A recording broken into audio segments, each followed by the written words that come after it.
మీ కుటుంబ శాంతి, ఆరోగ్యం, ఆర్థిక అభివృద్ధి కోసం రుద్రాక్ష మహాపూజలో తప్పక పాల్గొనండి. ఇప్పుడే నమోదు చేసుకోండి.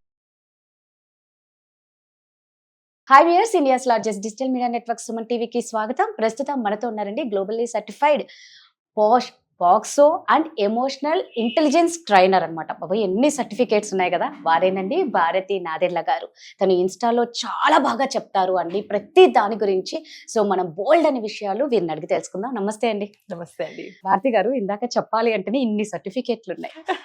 భారతి గారికి సర్టిఫికేట్సే కాదండి, అవార్డ్స్ కూడా చాలా అవార్డ్స్ వచ్చాయి. నిజంగా గ్రేట్. ఫస్ట్ ఆఫ్ ఆల్ ఆ అవార్డ్స్ ఏంటో కూడా తెలుసుకుందాం. ఒకసారి ఆ అవార్డ్స్ కూడా మా వ్యూయర్స్ కూడా చెప్పరా? అంటే అంత పెద్ద అవార్డ్స్ ఏం కాదనుకోండి. ఏంటండి, చిన్న విషయం కాదు. మనకు వచ్చే చిన్న అచీవ్మెంట్ కూడా చాలా పెద్దది. అలాంటి మీకు అవార్డు వచ్చింది అంటే మంచి మంచి అవార్డు జయప్రద గారు ఇచ్చారు. జయప్రద గారు ఇచ్చింది ఏంటంటే ఈ మధ్య గ్లోబల్ లీడర్షిప్ అవార్డ్స్ అని అనేసి ఇచ్చారు. అవి వేరియస్ ఫీల్డ్స్ లో ఉండే వాళ్ళకి ఇచ్చారనమాట. ఓకే. సో నాకు dynamic leader in emotional intelligence ఆ కేటగిరీలో నాకు వచ్చింది. ఓకే. ఆ రోజు వాళ్ళు హోస్ట్ చేసుకుంది జయప్రద గారితో కాబట్టి వాళ్ళు చీఫ్ గెస్ట్ గా పిలుచుకుంది. జయప్రద గారిని కలిసే అవకాశం అండ్ ఆవిడ చేతుల మీదుగా తీసుకునే అవకాశం వచ్చింది. యాజ్ యూ సెడ్ అది ఇన్స్టాలో కూడా పెట్టుకున్నాను. ఇంకా రెండు వచ్చాయి కదా. ఇంకొకటేమో గవర్నమెంట్ ఆఫ్ ఇండియా వాళ్ళు ఒక డిపార్ట్మెంట్ ఉంటుంది, నీతి ఆయోగ్ అని. ఓకే. వాళ్ళు కూడా POSH and POCSO and emotional intelligence ఈ 3 రిలేటెడ్ సబ్జెక్ట్స్ మీద నేను ఈ ఇన్స్టాలో చేస్తుంది. అంటే సోషల్ అవేర్నెస్ క్రియేట్ చేస్తున్న దానికోసం అని అనేసి మూడింటికి కలిపి వాజ్పేయి గారి మీద అటల్ బిహారీ వాజ్పేయి సేవారత్న సమ్మాన్ అని అనేసి ఒక సెంట్రల్ గవర్నమెంట్ ఆఫ్ ఇండియా నుంచి వచ్చింది, ఒక అవార్డు వచ్చింది. ఓకే. అంటే రీసెంట్ గానేమో దివా ప్లానెట్ మ్యాగజైన్ ఉంది, అది కూడా గవర్నమెంట్ రికగ్నైజేషన్ మ్యాగజైనే అన్నమాట.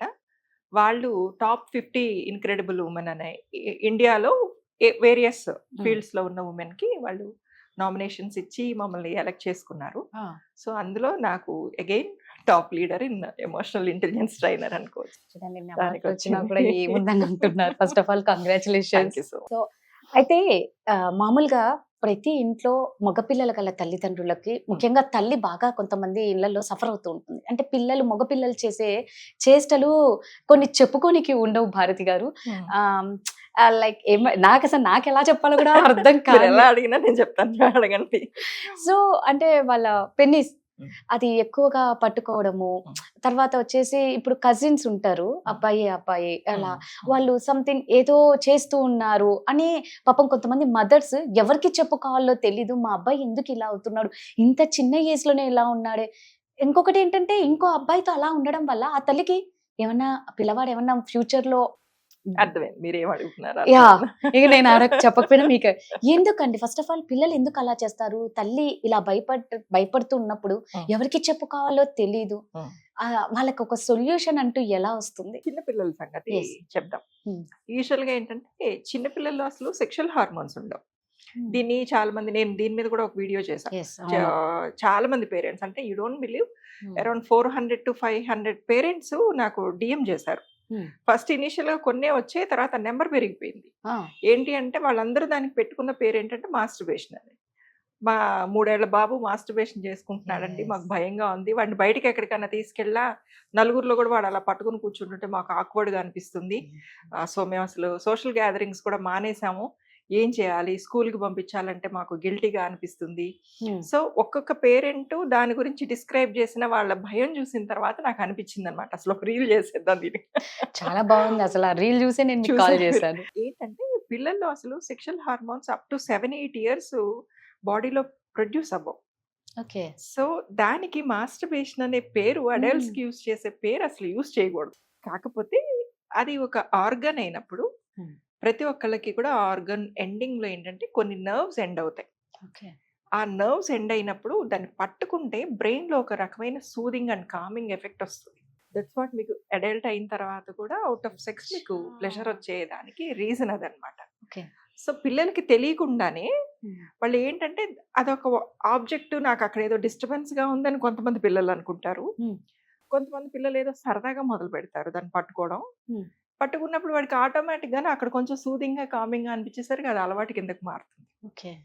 ఇంకొకటి ఏంటంటే పిల్లలకి యాంగ్జైటీ వచ్చింది అనుకోండి, పిల్లల్లో యాంగ్జైటీయా అనొద్దు, పిల్లల్లో కూడా యాంగ్జైటీ ఉంటుంది. అంటే ఏముంటుంది వాళ్ళకి ఇప్పుడు తల్లి కొద్దిసేపు కనిపించకుండా వెళ్ళిపోయింది, ఎక్కడో దూరంగా పని చేసుకుంటుంది, వీళ్ళు ఒక్కళ్ళే ఉంటారు, సో వాడికి లోన్లీగా అనిపిస్తుంది.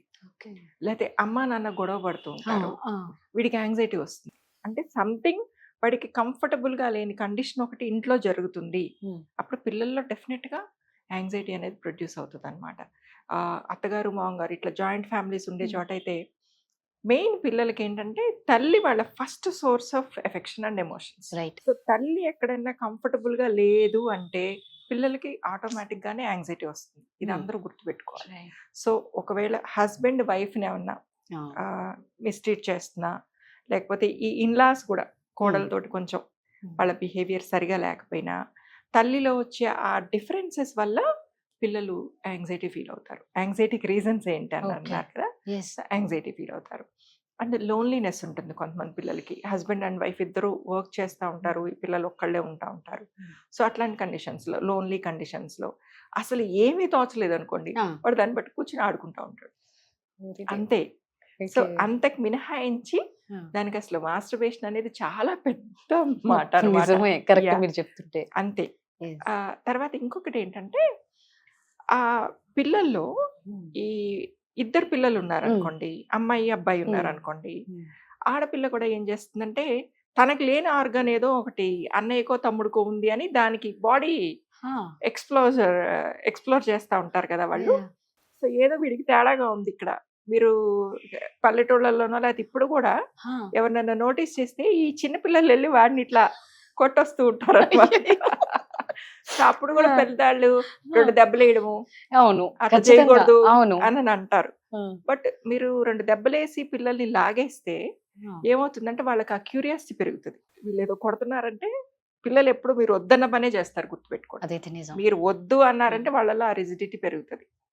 సో అట్లా కొట్టకూడదు వాళ్ళని. కొట్టకుండా కూర్చోబెట్టుకుని చెప్పాలి, నువ్వు అమ్మాయి నీకు ఈ ఆర్గన్స్ ఉంటాయి, వాడు అబ్బాయి వాడికి ఈ ఆర్గన్స్ ఉంటాయి. సో నువ్వు ఎంత న్యాచురల్ వాడు అంతే న్యాచురల్. అది చెప్పినప్పుడు వాళ్ళలో క్యూరియాసిటీ పోద్ది అండ్ వాళ్ళకి ఒక నాలెడ్జ్ వస్తుంది కాబట్టి దాన్ని పట్టుకోవాలని ఆ జిజ్ఞాస ఉంటుంది కదా, అది పోతుంది. సో ఎస్పెషల్లీ తల్లిదండ్రుల్లో అమ్మాయి అబ్బాయి ఉన్న వాళ్ళు ఆ పిల్లలకి చెప్పాలి, అలా పిల్లలు చేస్తుంటే కొట్టకూడదు వాళ్ళని. కానీ మీరు వీడియోలో ఒక మాట అన్నారు, పిల్లలకి నోట్లో వేట్లు పెట్టుకునే అలవాటు ఎలా ఉంటుంది? ఇప్పుడు చాలా మంది పిల్లలకి సూదింగ్ ఎఫెక్ట్స్ లో, నేను ఫస్ట్ అన్నట్టు సూదింగ్ అండ్ కామింగ్ ఎఫెక్ట్స్ లో వీళ్ళకి కొంచెం యాంగ్జైటీ అండ్ అట్లా లోన్లీనెస్ ఉన్నప్పుడు వాళ్ళకి ఆ సపోర్ట్ కోసం, ఎమోషనల్ సపోర్ట్ కోసం ఏం చేస్తారంటే నోట్లో వేలేసుకుని చిక్కుంటా ఉంటారు. కొంతమంది ఏం చేస్తారంటే తల్లి కొంగుని ఇట్లా వేలు చుట్టుకుని అదే పట్టుకు పడుకుంటారు. లేదంటే వాళ్ళకి 10 టాయ్స్ ఉన్నా కూడా వాళ్ళల్లో ఆ 10 టాయ్స్ లో వాడికి ఫేవరెట్ టాయ్ ఏదో ఒకటి ఉంటుంది, ఒక టెడ్డీ బేరో లేకపోతే ఒక బొమ్మో ఏదో ఒకటి ఉంటుంది, వాడికి నచ్చిన ఒక పిల్లో ఉంటది, వాడికి నచ్చిన టవల్ ఉంటది. సో వాటిని పట్టుకున్నప్పుడు హీ ఫీల్స్ సేఫ్. అలాగే ఈ పెన్నిస్ ని పట్టుకున్నప్పుడు కూడా వాడికి హీ ఫీల్స్ సేఫ్. అంతే. So soothing and coming effects లో ఇది కూడా ఒకటే, అంతే తప్ప అది అసలు పెద్దవాళ్ళు అనుకునేంత కాదు, పెద్ద వర్డ్ కాదు. ఓకే, 3 years వరకు భారతి గారు మీరు చెప్పినట్లు ఇలాగే అనుకోవచ్చు. 3 to 7 years. కొంతమంది పిల్లలు అంటే కొందరు చెప్పుకోలేకపోతూ ఉంటారు. 16 years 17 years వచ్చిన అబ్బాయిలు కూడా కొంచెం డిఫరెంట్ గా బిహేవ్ చేయడం కానీ, అప్పుడు మదర్ చాలా భయపడుతూ ఉంటుంది, అబ్బాయి వీళ్ళేంటి ఇలా చేస్తున్నారు. 16-17 అంటే మీరు టీనేజ్ లోకి వెళ్ళిపోయారు.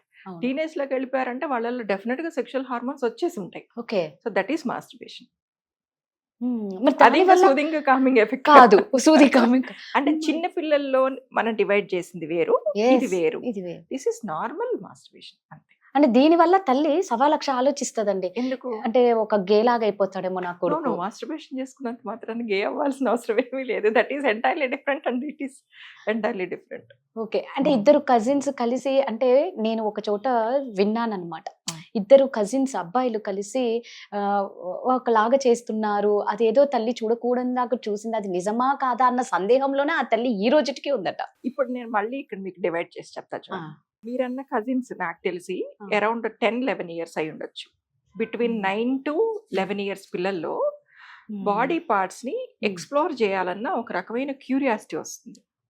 ఎలాగో ఎస్పెషల్లీ అబ్బాయిల్లో ఏంటంటే నా పెనిస్ సైజ్ ఎంత ఉందో, నా కజినో, ఇప్పుడు మీరు ఇందాక కజిన్ అన్నారు కాబట్టి నేను అదే ఎగ్జాంపుల్ చెప్తున్నా, వాడి సైజ్ ఎంత ఉందో, తర్వాత మేము ఆ టైంకి వాళ్ళకి మాస్టర్బేషన్ అనేది కూడా కొంచెం తెలుస్తూ ఉంటుంది. బికాస్ సెక్షువల్ హార్మోన్స్ 7-8 నుంచి బాడీలో ఉండడం మొదలవుతాయి కాబట్టి వాళ్ళకి ఆ థాట్ వస్తుంది, సెక్షువల్ థాట్ వస్తుంది.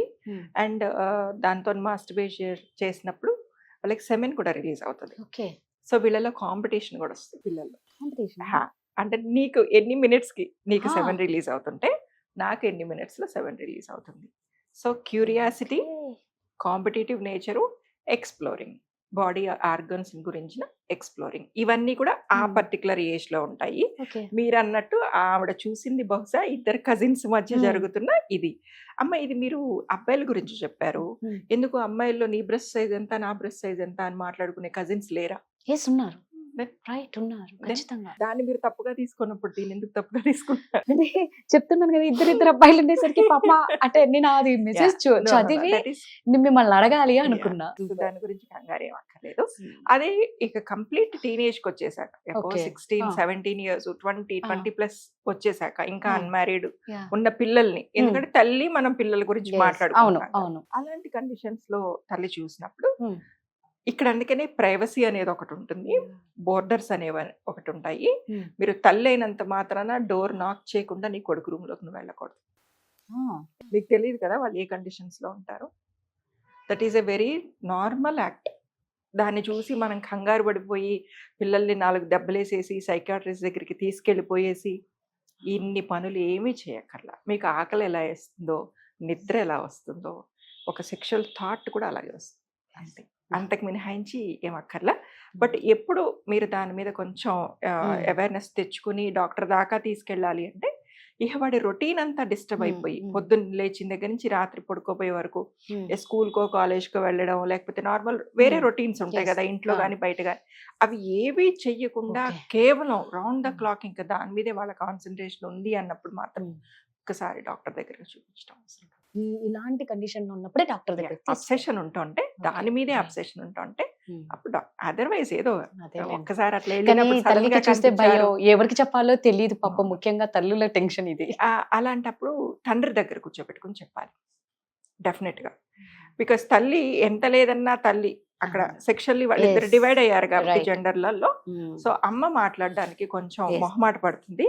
సో తండ్రి దగ్గరకు తీసుకుని ఏం చేయాలి ఇలాంటివి సడన్ గా చూసినప్పుడు అంటే, భర్తతో చెప్తే భర్త కొడుకుని దగ్గరకు తీసుకుని it is very quite normal, when to do, what to do, Wow. When not to do, what not to do అనేవి తండ్రి చెప్తాడు. చూడండి పేరెంటింగ్ మీద ఎంత ఆధారపడిందో. అవేవి మీరు చేయకపోతే వాళ్ళకి అసలు తెలియదు ఇంకేవి కూడా. చాలా చక్కగా చెప్పారు. Thank you. Thank you.